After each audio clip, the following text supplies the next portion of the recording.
இப்போ நம்ம ஒரு டெக்ஸ்ட் ஏரியா ஆட் பண்ணிட்டோம். இப்போ அதுக்கடுத்து நம்ம வந்து ஒரு பட்டன் ஆட் பண்ணலாம். பட்டன் இப்போ இந்த பட்டனோட ப்ராப்பர்ட்டிஸ் பட்டன் 1 ஐடியா பட்டன் 1 இருக்கட்டும். நம்ம டெக்ஸ்ட் வந்து மாற்றுறோம்.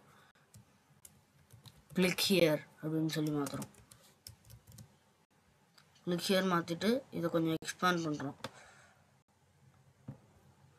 இப்போது நம்ம இது வந்து வேறு ஸ்க்ரீன் போகணும் அப்படிங்கிறதுனால இப்போ வேறு ஸ்க்ரீன் நம்ம ஆட் பண்ணுறோம். இப்போ ஸ்க்ரீன் எடுத்து ட்ராக் பண்ணி இங்கே வச்சாச்சு. இப்போ இது வந்து ஸ்க்ரீன் 2.